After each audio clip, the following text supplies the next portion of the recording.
Sholat itu bukan kunci penentu keimanan seseorang, bukan kunci penentu seseorang bisa masuk surga.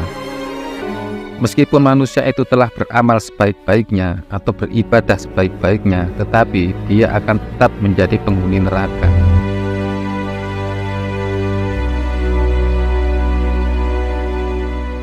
Maka, apakah patut kami menjadikan orang-orang Islam itu sama dengan orang-orang yang berdosa atau orang kafir? Atau adakah kamu berbuat demikian? Bagaimanakah kamu mengambil keputusan?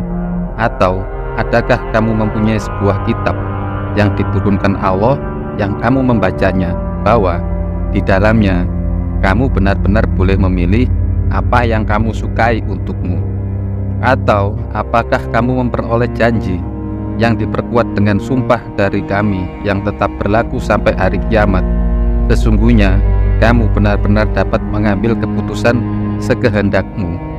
Tanyakanlah kepada mereka, siapakah di antara mereka yang bertanggung jawab terhadap keputusan yang diambil itu? Al-Quran Surat Al-Qalam ayat 35-40. Itu tadi adalah firman-firman Allah yang menjelaskan tentang bagaimana seharusnya umat Islam dalam melakukan ibadah kepada Allah. Dalam melakukan ibadah, seseorang itu tidak boleh sekehendak hatinya, tidak boleh memilih-milih apa saja yang diyakini atau yang disukai tanpa dasar pengetahuan, terlebih lagi membuat hukum sendiri tentang ibadah. Allah berfirman di dalam Al-Quran Surat Al-Maidah ayat 44 di bagian yang terakhir, barang siapa yang tidak memutuskan menurut apa yang diturunkan Allah, maka mereka itu adalah orang-orang kafir. Allah telah membuat hukum untuk manusia dalam beribadah, yaitu maka sembahlah Allah dengan memurnikan ibadat kepadanya, meskipun orang-orang kafir tidak menyukainya. Al-Quran Surat Al-Mu'min ayat 14. Yang dimaksud memurnikan ibadat kepadanya adalah seorang manusia atau khususnya umat Islam dalam beribadah tidak boleh mempersekutukan Allah dengan sesuatu apapun dan harus mentaati petunjuk Allah di dalam Al-Quran. Atau dengan kata lain, dalam beribadah itu tidak boleh menambah, mengurangi, atau menafsirkan apa yang telah ditetapkan Allah di dalam Al-Quran.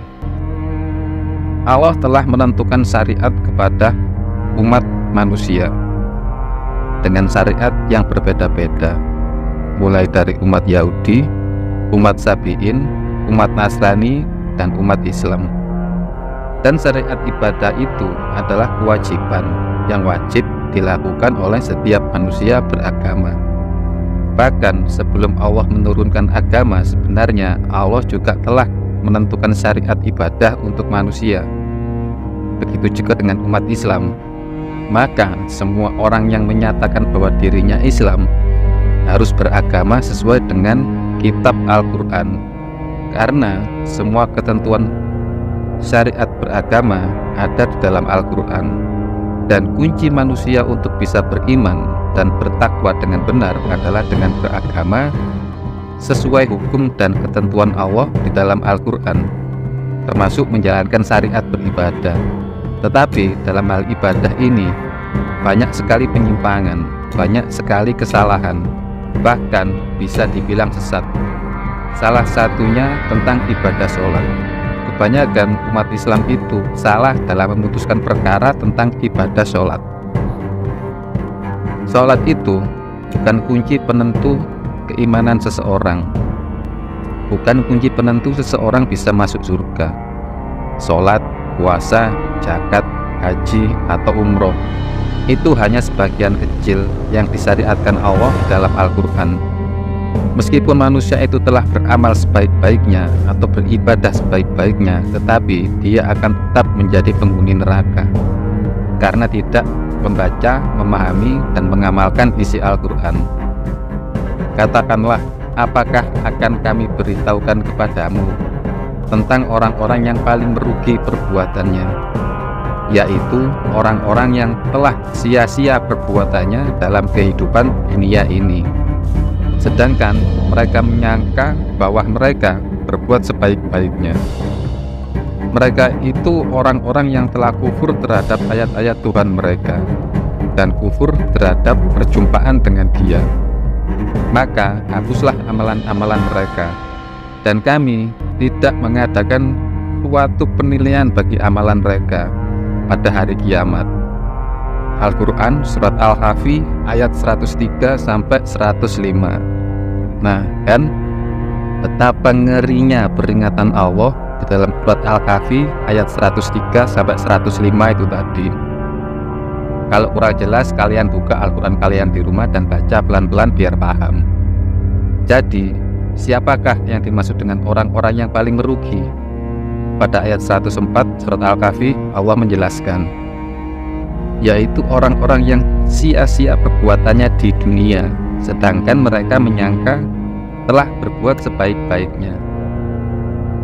Persangkaan mereka dengan sholat 5 waktu berjamaah tidak pernah lewat, puasa Ramadan gak pernah lewat, sedekah sudah sangat banyak, bisa dibilang sudah 7 gunung banyaknya, membangun masjid, membangun yayasan anak yatim tiap tahun haji atau umroh. Tapi itu semua sia-sia, tidak ada nilainya di sisi Allah. Kenapa? Penyebabnya adalah pada surat Al-Kahfi ayat 105, yaitu mereka kufur terhadap ayat-ayat Allah, yaitu kitab Al-Quran. Maka jelaslah bahwa sholat, puasa, zakat, haji, dan semua amalan-amalan baik yang manusia buat selama hidup di dunia akan sia-sia apabila tidak didasari pemahaman terhadap ayat-ayat Allah, yaitu kitab suci Al-Quran. Dengan pemahaman terhadap kitab Al-Quran, maka orang itu akan bisa beriman dengan sebenar-benarnya dan akhirnya bisa mencapai ketakwaan.